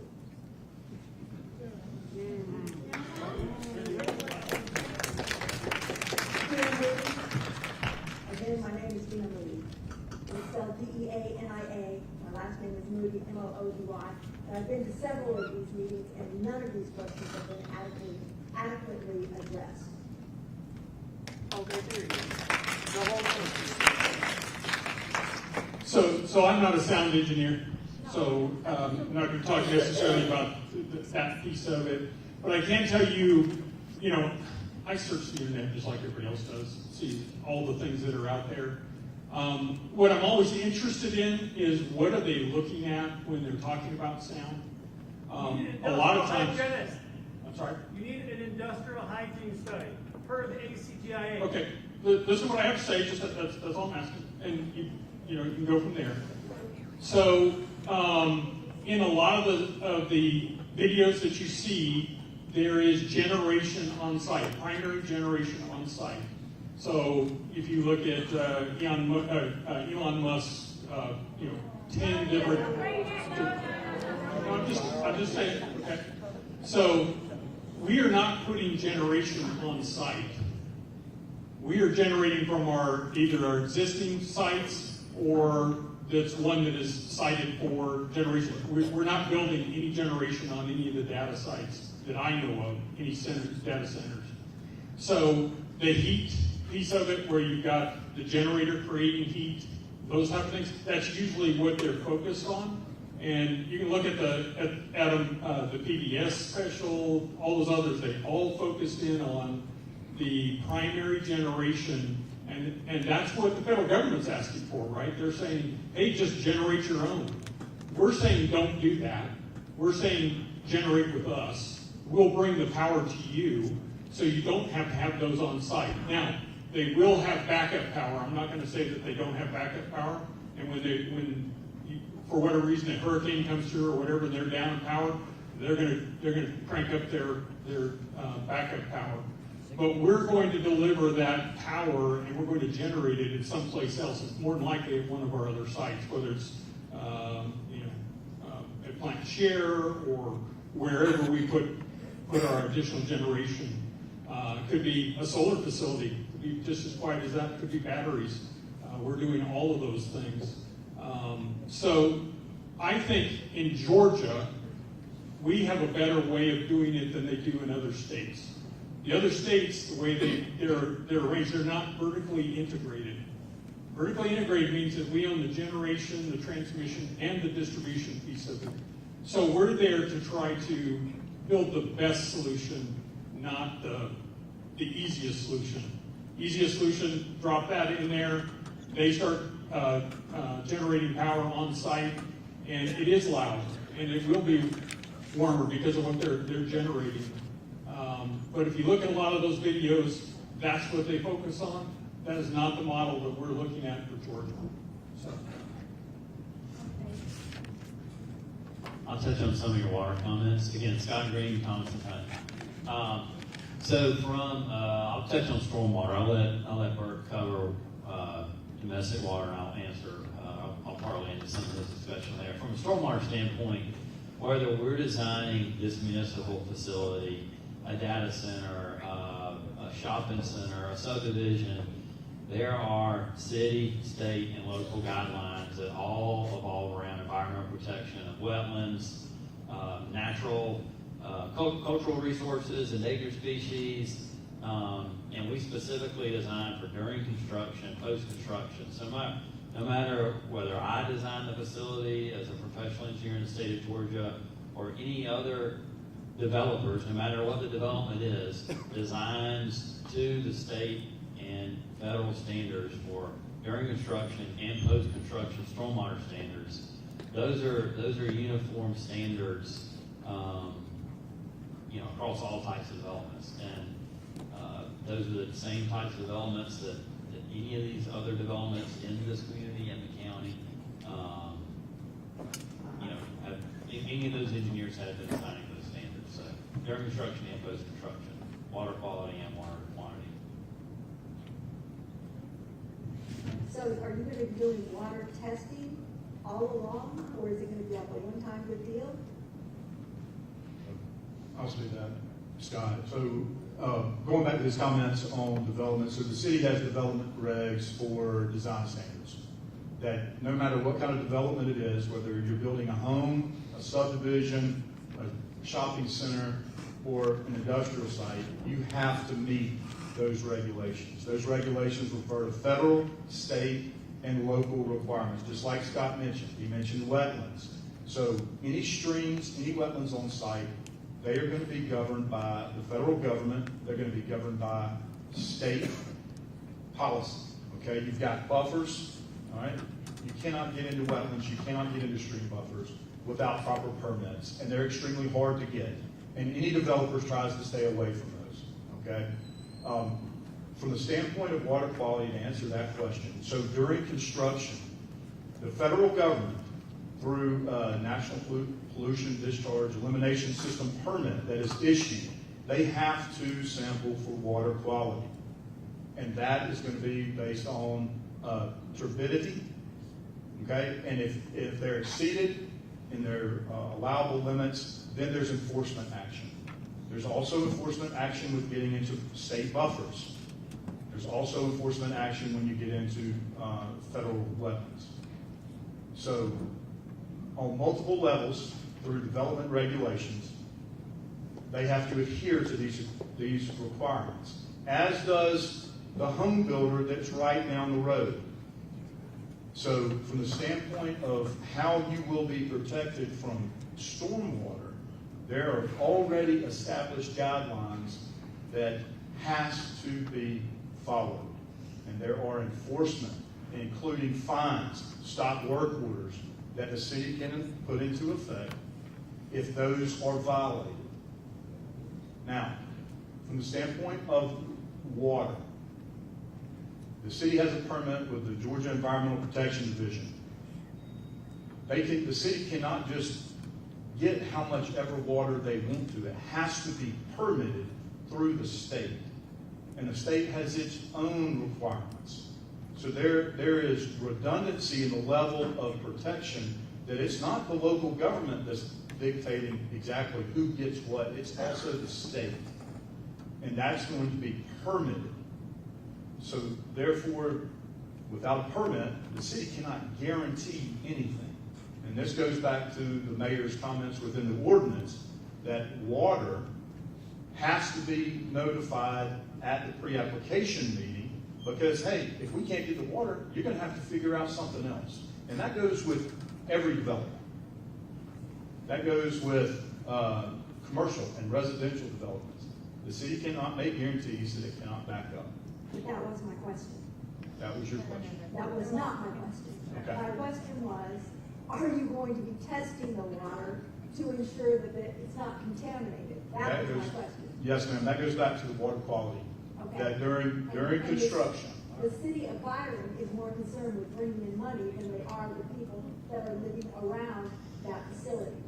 Yeah. Was about the sound. How are you going to mitigate the sound with burns? I understand there's plenty of trees out there because I live out there. But those trees don't mitigate the sounds. I can hear a coyote at night. So how are you going to mitigate the sounds coming from your facilities? And trees are not gonna do it because I can still hear the interstate from my house. I don't think anybody here is an expert for sound. There should be an expert for sound. Let me make this one note though, that seems to get overlooked a lot. If let's just say a data center isn't built there, the Amazon building down the road there, Sardis Church, is what's built there instead. You'll have 18-wheel tractor trailers coming and going 24/7, all day long, all night long, and the sound will be worse than a data center sound. That's because you chose to approve it to be rezoned to industrial. You chose It's still fall on you to address the problems, not me. That's what I'm saying. I need to know how the sound will be addressed. Well, it's addressed in this ordinance. That ordinance does not address the sound. It does address the sound, ma'am. Section, what is it? 5B is all about sound. What about blasting? No, it doesn't say it. It sets limits and penalizes for exceeding. So we can't know that they're being penalized. Who will benefit from the penalization? Will it be the homeowners or will it be the city of Byron? Well, to the extent there's a fine, I mean, it benefits the city and every taxpayer in the city. No, it won't benefit. Yeah, every taxpayer in the city benefits from every dime that comes into the city. Trust me. I don't trust one bit. Well, that's just the way it works, okay? I don't know how else to say it to you. We can't both talk at the same time. Then you stop and let me. So the Let's just not build it. because there's a noise ordinance violation, would you not use those funds to correct the noise violation? That is precisely what the idea would be, and to encourage them to stop violating it by making the fines increasing at the 30-day mark. If you'll notice in the ordinance, they go from $1,000 to 10. A multi-billion-dollar company for 18 grand. That's my question. What company wants to do I understand. And I can't tell you that I can build an ordinance that's going to make you happy because you don't want a data center there. I understand. So don't put one there. Does anybody in here want a data center but you?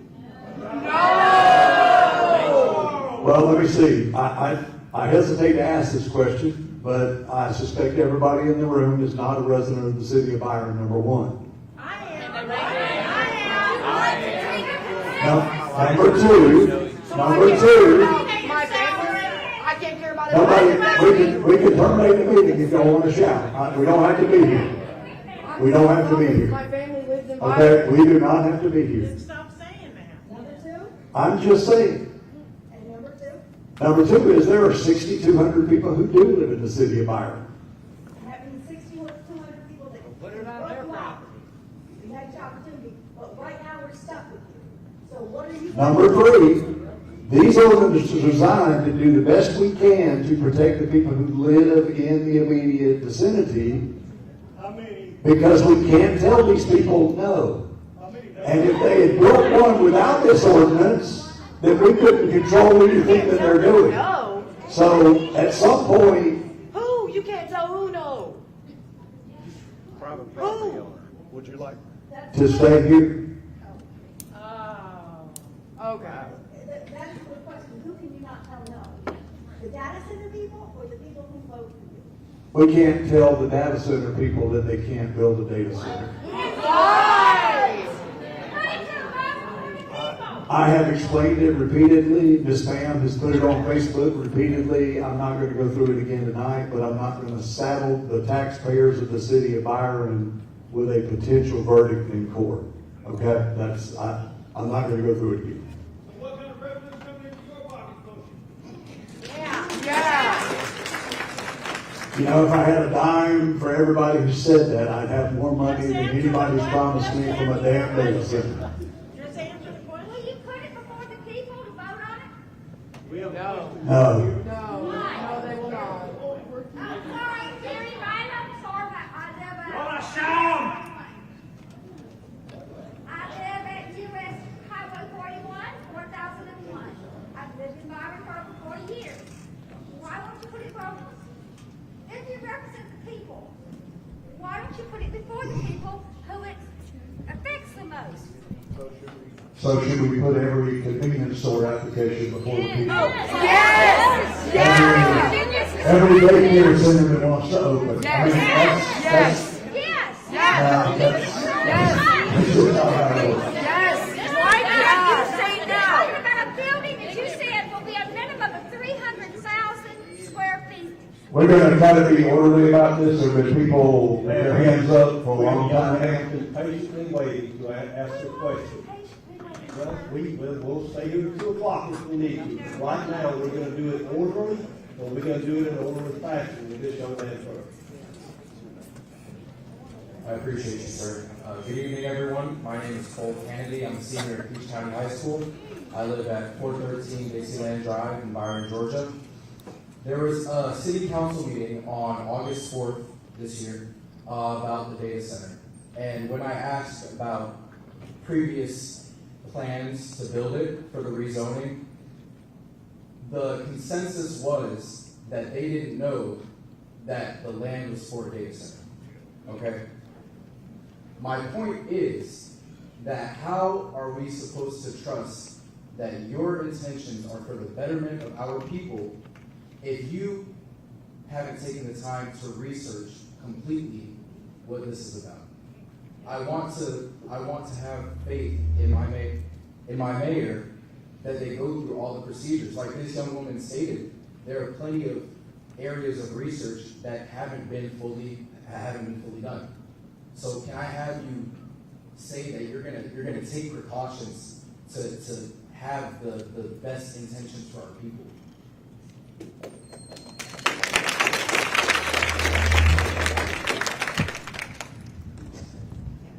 Thank you for that, Cole. I don't think there's anybody in this room who has done more research on data centers than the 6 people you see sitting up here. We have listened to every single complaint made by every single person. We have incorporated many of those into this ordinance, and we have discovered along the way that such things as 16-degree increases in heat are just not true. Okay, there's that sound you hear on the internet that sounds like a million cicadas buzzing in the trees. There ain't a data center anywhere in Georgia that sounds like that. You can stand right by the outside wall and you will not hear the servers running inside the data center. That's just, now to address your original point, there was a lot of confusion early on. The person who applied for rezoning, put down on one line on a form, data center.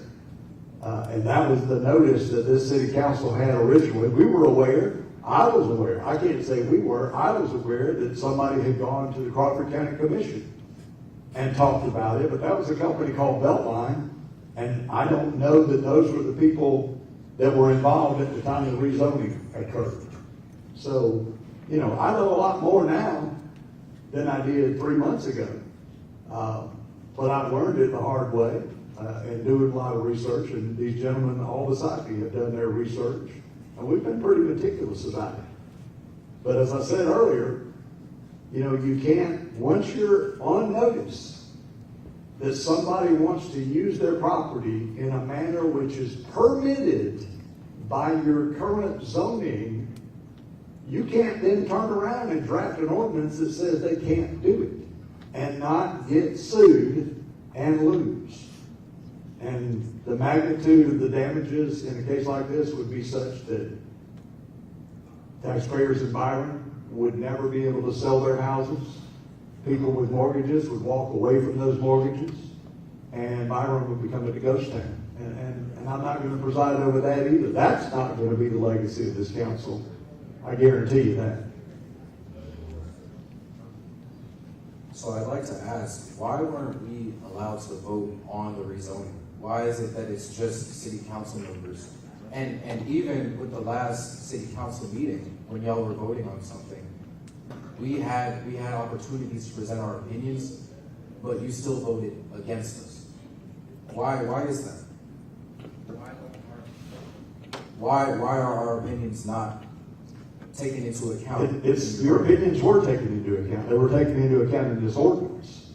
But whether we act in a given way because a certain number of the vocal people in a given population appear and express themselves, I mean, I could ask you this.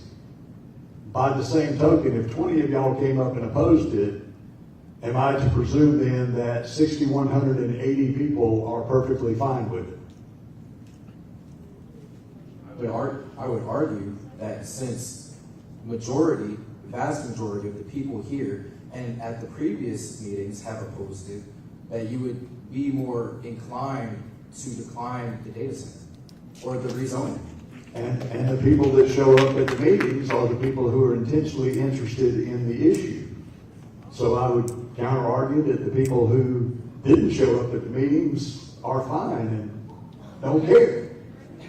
I didn't know. I mean, we could go on and on with that kind of circular argument. Sir, I would argue. I'm not going to argue with you. Okay. I'm just telling you that we're elected to vote our conscience based on the information that we have in front of us. I would say that the city council hasn't done as much as it could to allow people to know about this rezoning, to hear about this data center.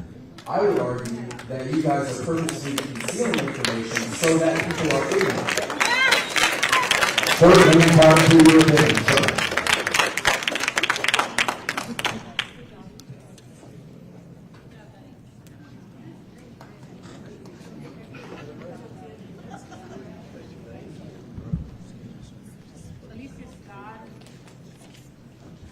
My name is Alicia Scott. I need to stand because my voice always off. So, my name is Alicia Scott. I live on Marshall Road in Byron. So I understand I'm not a part of this city, but we are all interconnected. So when you say that some of us in here are not from the city of Byron, I'm sorry.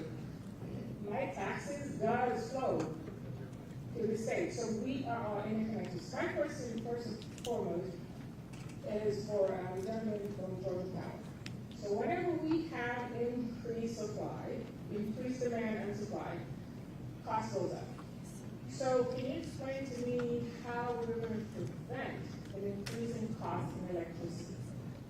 Yeah, it's a great question because it really comes down to how we are organized here at Georgia Power. As I said, we're a vertically integrated business, which means we own the generation, transmission, and distribution. In other states, that's not true. They have broken it up through markets. So they said, we want to deregulate energy. And so when they did that, they took away a lot of the good decision-making tools that they could do. I can, as Georgia Power, I say I'm Georgia Power, can make a decision whether we build a generation piece or we solve the problem with transmission or we put in another piece of equipment. They can't do that in Texas. And that's one of the reasons that they had trouble with their winter issue, right? So because we're there and we're working, because we're regulated as well, we're regulated by the Public Service Commission, we saw that data centers were coming, large load groups were coming, and so we drafted a process in which would protect those that are not the rest of the customers by making them pay the whole freight. So when they come in and say, oh, I need a substation, I need a transmission line, they're paying that up front. You're not paying it, they're paying it. So that helps lower the cost because that builds the grid, makes it more resilient for you, makes it better for us all in Georgia, which is a great piece. We do long-term contracts with them. That's what's new also in this piece. As a regular utility, we have to get permission for everything from the Public Service Commission. And one of those tools that we didn't have was long-term contracts with these customers. So there was no guarantee. They could come in, say, build all this infrastructure, and then all of a sudden they'd go, I'm gone, I'm out of here. Now we're having 15 and 20-year contracts with them with minimum payments. Okay, what if I came to you and said, I'm going to give you power, but you've got to pay a minimum amount every single month whether you use it or not? That's powerful, right? So that's how we are able to gather that. Here's the proof of the pudding. We had 3 rate increases back to back, right? And that's what everybody remembers that. It had nothing to do with data centers. It had to do with Plant Vogel, because we brought Plant Vogel on. People wanted clean energy. We gave them clean energy. We closed some other plants. We had to pay for that. That was agreed 11 or 12 years ago, that we would put that into the rate case. Then you had inflation. Everything went up. Did everybody pay more for different things? Yes, they did. And then fuel rates went up when Ukraine came through. So those were the big the increases. What has happened since we've gotten these contracts is lower rates. So in June of 26, we dropped, I'll get the number here, we did a rate reduction of $285 million, which is $50 to every residential person with that. We have frozen rates for the next 3 years, so the base rates are not going up for the next 3 years, no matter what's going on. Why is that happening? Because large load is coming in. And then we have in 2029, once those are the frozen rates go off, we've already set a rate reduction of $100 per year with our rates. So we're already reducing rates based on the load, the large load contracts we currently have. And again, I'm here to tell you that data centers have been around a long time. It's just the scale that's really changed with it. And so we are reducing rates, and we see it as a continuation of reducing rates with that. So we're trying to protect the residential and small commercial groups. So in a nutshell, what you're saying is that the rates are not... Hold on. I'm sorry. So, that long story, to get to the point, is what you're saying is rates are not gonna go up once we start building, right? Because we're gonna have the infrastructure prior to building the data center. Yeah, there's gonna be downward pressure on your rates with that. So building is really interesting because it's broken down into several different things. There's your rate base, your base rate, right? That you don't want me to answer. Because I think you're getting way into the weeds, and I just want you to say that the infrastructure, whenever you decide to build, the infrastructure prior to the data center being built will already be in place, which means that construction that is going to be drawing on those utilities will be coming from a pre-planned infrastructure being in place, right? It's not coming after the fact. That's all I want to know. So once we do the capacity transmission plan, or find out what the capacity is here, we'll determine what that cost to serve is. We'll charge the data center for that. They will pay that piece of it. You will not as a ratepayer, and that's how we'll get paid for it. So. One last question, and this is for the mayor. Have we considered other avenues to bring jobs into the area? Because I know it seems data center is like a nice new shiny object now, right? It's quick, it's fast. Have we looked at other ways to bring business into the area? That's not going to be detrimental. That's not going to put our lives at risk in the sense that we have they shall blah blah blah. And these are all after the fact things, right? So once your water gets contaminated, or the noise has to be prolonged for 30 days before they get hit with a $10,000 fine, which in most instances is just going to be a drop in the bucket for these people to pay. Right? So what are we doing to bring other stuff in that is going to be beneficial and have less risks attached. Thank you. Well, let me start by saying you're making some tall assumptions about the risks. Those folks that live on Juniper Creek Road live next to a place that makes high explosive munitions.